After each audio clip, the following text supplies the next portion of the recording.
A'udzubillahi minasyaitonirrajim. Bismillahirrahmanirrahim. Assalamualaikum warahmatullahi wabarakatuh. Alhamdulillah, innal hamdalillah nahmaduhu wa nasta'inuhu wa nastaghfiruh wa na'udzu billahi min syururi anfusina wa min sayyiati a'malina may yahdihillahu fala mudhillalah wa may yudlilhu fala hadiyalah. Asyhadu an la ilaha illallah wa asyhadu anna Muhammadan abduhu wa rasuluh la nabiyya wa la rasula ba'dah. Yang saya hormati para pengurus Masjid At-Tahirin serta seluruh pengurus yang lainnya. Yang saya hormati tokoh masyarakat, tokoh agama, para alim ulama, asatidz wal asatizah yang insyaallah dirahmati Allah Subhanahu wa taala, dan juga hadirin wal hadirat Bapak Ibu yang insyaallah juga dirahmati Allah Subhanahu wa taala. Puji syukur kehadirat Allah Subhanahu wa taala yang mana pada kesempatan hari ini kita dapat berkumpul lagi di Masjid At-Tahirin ini dalam keadaan sehat walafiat, dalam keadaan rai-rai yang cerah. Artinya Allah memberikan kita kebahagiaan ini. Mudah-mudahan sampai bertahannya hingga akhir hayat nanti.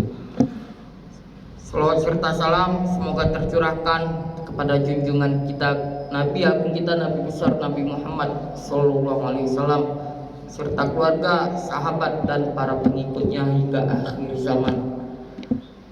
Hadirin wal hadirat yang insyaallah dirahmati Allah, pagi hari ini kita akan membahas tentang keikhlasan. Kita harus memaknai apa itu ikhlas dalam kehidupan sehari-hari kita. Kita ini tidak luput dari kata ngeluh atau berserah diri atau pasrah. Ikhlas itu dari segi bahasa artinya bersih dari segala sesuatu yang dari tidak baiknya dari segi bahasanya. Kalau dalam Islam, ikhlas itu artinya melakukan segala sesuatu gawean niatnya karena Allah Subhanahu wa taala, bukan karena minta imbalan, minta pujian manusia, apalagi minta keuntungan duniawi. Kita banyakan ini banyaklah nak minta pujian bukan nak minta segala sesuatu kepada Allah. Lain di mulut, lain di hati, lain pula perbuatannya. Kata Allah, wa ma umiru illa liya'budullaha mukhlishina lahuddin. Mereka tidak diperintahkan kecuali untuk menyembah Allah dengan baik, dengan mengikhlaskan ketaatan kepadanya. Quran surah Al-Baqarah ayat 5. Artinya Allah itu menyuruh kita untuk ikhlas, menyembah Allah itu dengan secara ikhlas, dengan niat di dalam hati ini, tanpa embel-embel niatan yang lain, hanya niat pada Allah Subhanahu wa taala. Kita sholat tadi niatnya karena Allah, lillahi ta'ala. Sholli fardhu raka'ataini mustaqbilal kiblati, dan lillahi ta'ala karena Allah Ta'ala. Tak katik karena ingin dipuji manusia, tak katik karena ingin habis sholat digaji, hanya niatnya pada Allah Subhanahu wa taala. Kenapa ikhlas ini penting nih untuk kita? Karena ikhlas ini adalah kunci diterimanya amal ibadah kita oleh Allah Subhanahu wa taala. Bahkan Rasulullah sallallahu alaihi wasallam bersabda, sesungguhnya Allah tidak menerima amal kecuali dilakukannya dengan secara ikhlas dan mengharapkan ridhonya. Artinya Allah tidak menerima ibadah kita dalam bentuk apapun kecuali karena ibadah kita, amal kita perbuat hanya niat karena Allah Ta'ala. Lain dari situ tidak diterima Allah. Makanya kalau kita ibadah nak diterima Allah, kita harus benar-benar niat.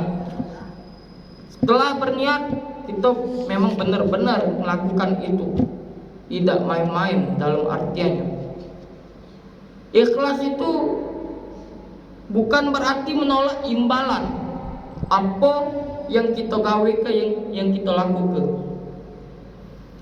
Akan tetapi ikhlas itu juga bukan hanya kita berpasrah diri. Kita sakit, kita ngomong, dah lemaknya sakit ini. Siapa ngomong dah lemak? Yang lemak sakit ini, dah lemak pasti. Bukan berarti kita sakit ini cuma ngoleng, cuma diam. Kita sakit itu ujian dari Allah. Tak boleh ngeluh, tapi dengan cara kita berikhtiar berobat, dengan itulah kita ikhlas. Kalau cuma dia pasrah, sudahlah, sakit ini tak sembuh sampai mati sampai saya ini. Namanya bukan ikhlas. Tidak katik niatan itu untuk sembuh. Ikhlas dengan dibarengi ikhtiar dengan berobat, itulah dinamakan ibadah. Apapun motifnya, apapun tujuannya, segala sesuatu hanya kepada Allah Subhanahu wa taala. Itu kuncinya ikhlas. Ustaz, aku tadi habis sedekah ke ini, semen sesak, pasir 2 gerobak untuk masjid atau kirim pembangunan. Itu namanya bukan ikhlas, tapi untuk minta pujian dari manusia. Ikhlas itu kalau kita bersedekah pada siapapun yang membutuhkan, kita hanya diam tidak usah dipamer ke siapa-siapa. Itu namanya riya, dan riya termasuk dari perbuatan syirik kecil. Itu yang tidak diperbolehkan Allah Subhanahu wa taala. Hadirin wal hadirat yang insyaallah dirahmati Allah Subhanahu wa taala. Ibadah yang kita lakukan supaya kita dijengok wong, dijengok minta pujian, itu dinamakan syirik kecil. Contohnya kita sedekah tadi,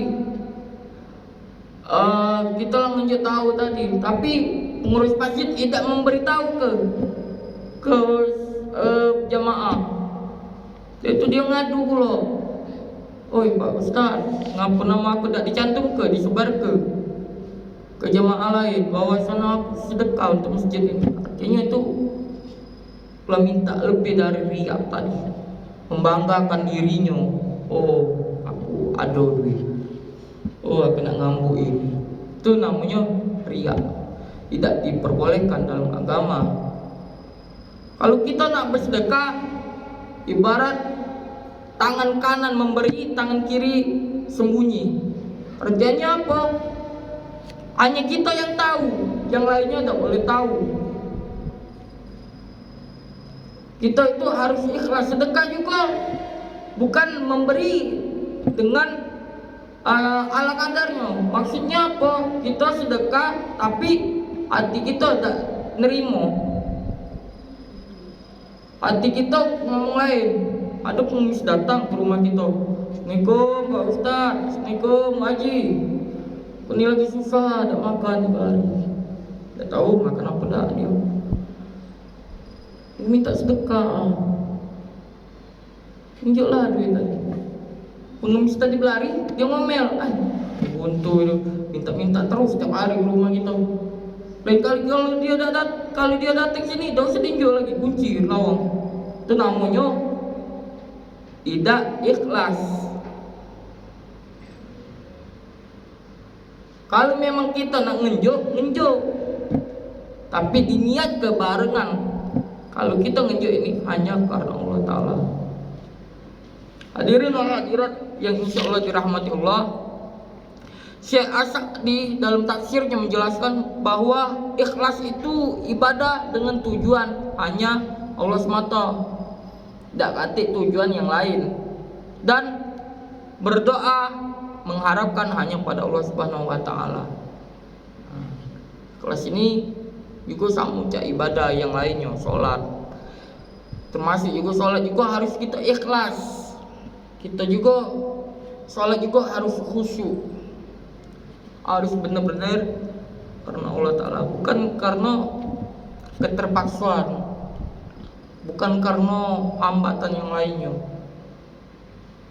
Misalnya ada calon mantu sama calon mertua. Calon mantu tadi ngetes calon mertua, disuruh nyolai imam.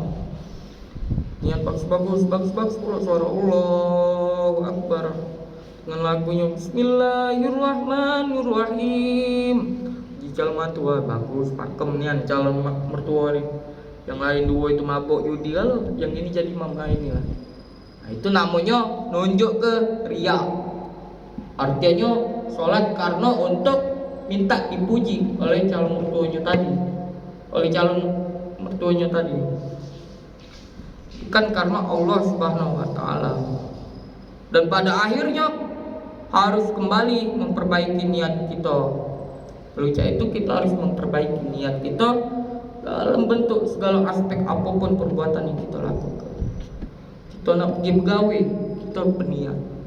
Niatnya berdoa. Kita nak kemana-mana pasti berdoa, niat. Karena Rasulullah SAW bersabda, innamal a'malu binniyat wa innama likulli imri'in ma nawa.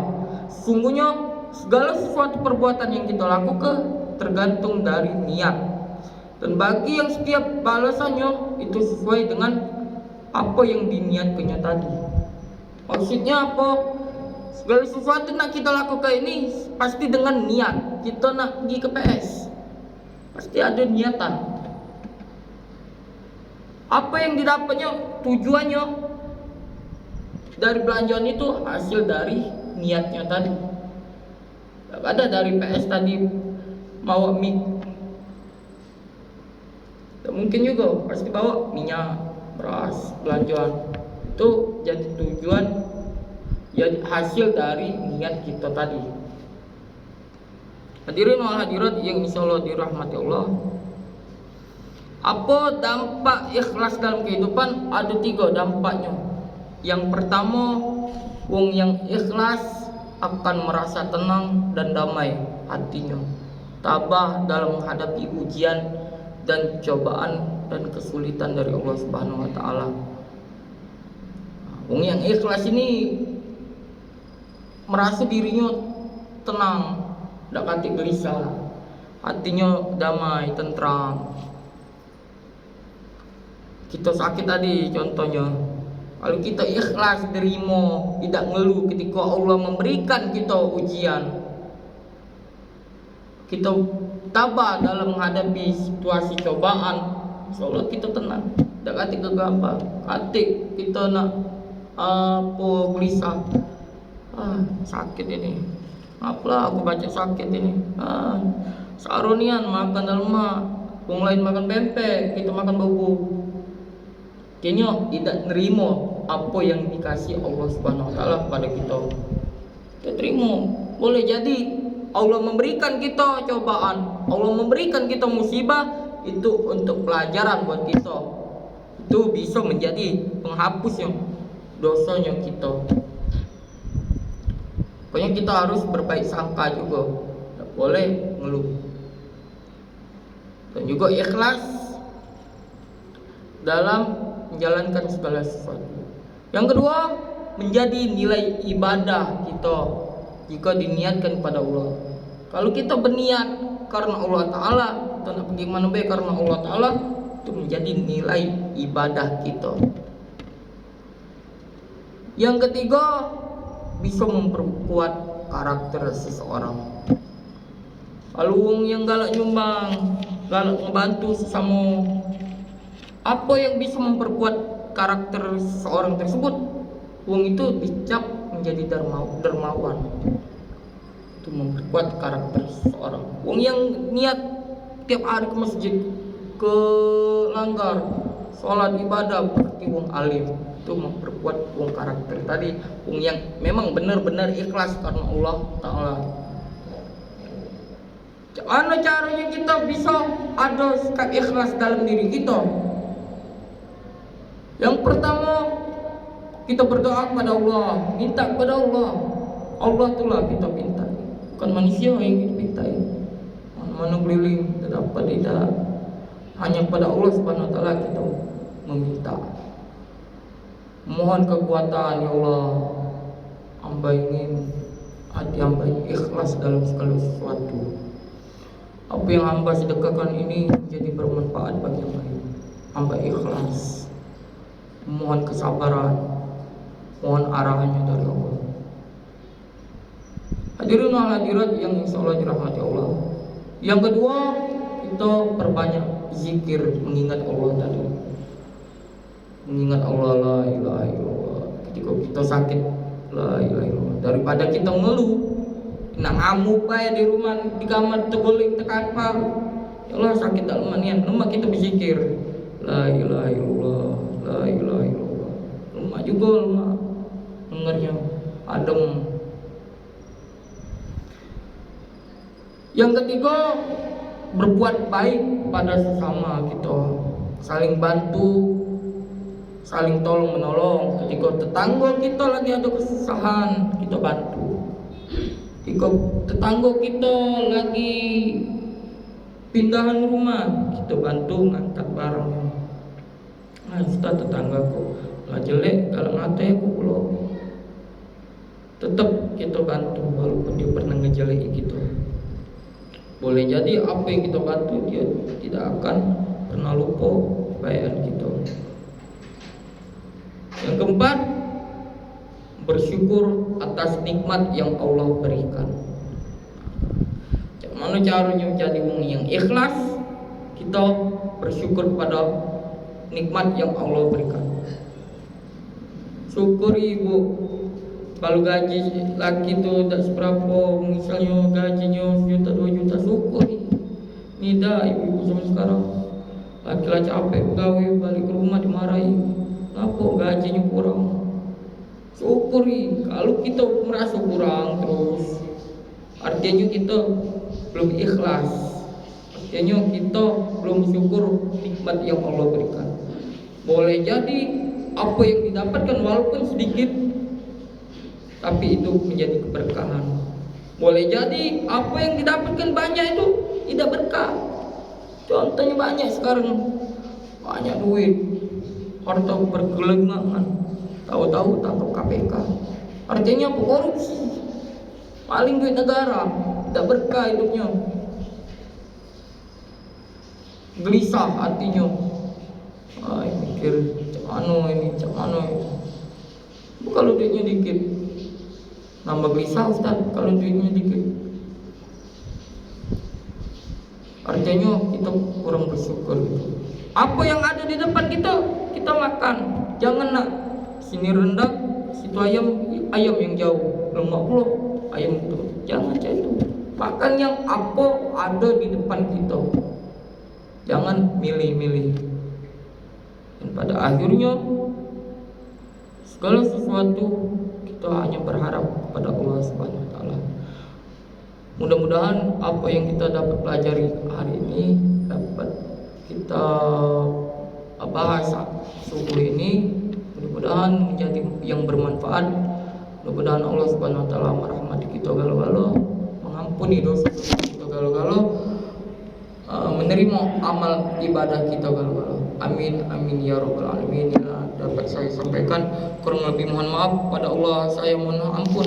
Wabillahi taufiq wal hidayah. Wassalamualaikum warahmatullahi wabarakatuh.